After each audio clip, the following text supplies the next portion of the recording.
Hi guys, Dr. Justin Berta, Tattoo Business Doc, back with some more tax. And I'm tired. I'm feeling like I'm a walking, talking tax crazy man. And yeah, guys, if you want to see more, go to our website www.tattoobusinessdoc.co.za.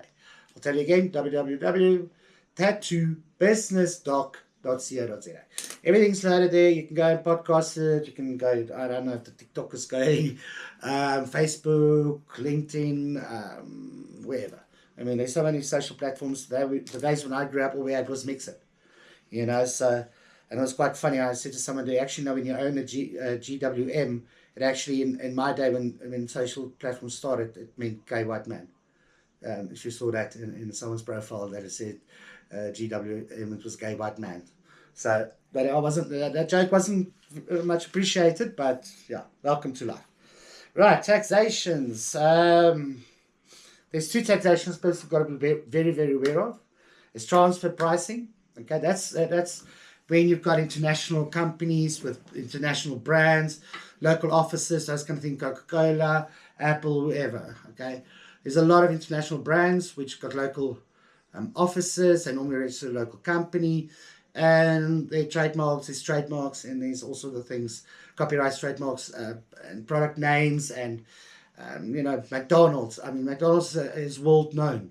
So a business can be very mindful about transfer pricing, because what happens is there's a lot of agreements where you've got to pay the mother company or the big company royalties and all sorts of things because you're selling Coca-Cola or whatever the case might be. Now, it's a bit of a very tricky thing, but there's a lot of developments in that, and I've got to warn you about it, because they're literally looking at, it was an oddly company or country in the Mediterranean that's actually got a formula that works. If I'm not mistaken, it's Greece or somewhere. It was quite funny. I had to read about it. But anyway, so a person's got to watch, and it's mostly about how people are shifting around profits all over the world and shifting it towards better tax havens, stuff like that. But you're overcharging for your royalties and all those kind of things, or you're moving your profit margins where you can make more money in one district and not the same. But there's so many contracts, and these contracts are not arm's length transactions. It's not negotiated in good faith. All these kind of things. There's so many rules, and then a person's got to look at what is the value of that brand, because the value of a brand in one country wouldn't be the same as in another country. But you're making more money in the one than the other one, and all those kind of things. So there's so many things to watch there, and I would tell you to please sit with your tax practitioners and go through these tax hurdles, because there is so many unintended landmines that is not fun. And if you trigger those landmines, you're in for the long haul, really in for the long haul. The other thing is expat taxations, the guys that's working all over Africa. And you've got people on ships, working on leisure ships, and I mean, I've got so many clients whose kids are now working on cruise liners and all sorts of things, and they're earning dollars and a lot of money, and they send it all home and it gets put into a bank and all that kind of thing. Guys, there's a lot of tax consequences there. There's limits now. Government has decided that in some cases people don't pay any taxes because of your tax residency status, and all those kind of things. We know you've got to be out of the country 183 days a year, 60 days consecutive, all those kind of things for your tax residency not to, well, there's still a lot of rules, but they say you're not tax resident here. But then are you paying taxes in that other country?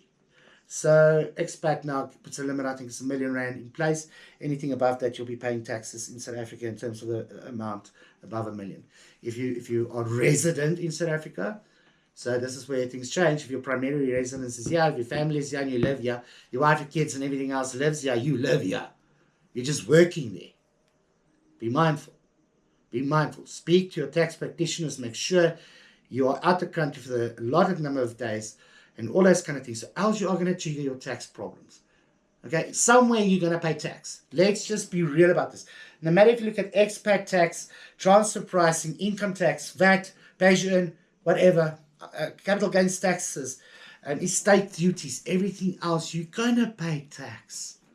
Just be very mindful of how much, where, when, what is the bloody rules. And sometimes the bloody rules are very simple and very simplistic. SARS issues a lot of interpretation notes, and it's very important to go and read those interpretation notes. And it's valuable information that's really available on the SARS website. So guys, basically what I'm saying is get a practitioner on board so they have your back, so everything will be okay. And we'll talk about some other stuff next time. See you next time, guys.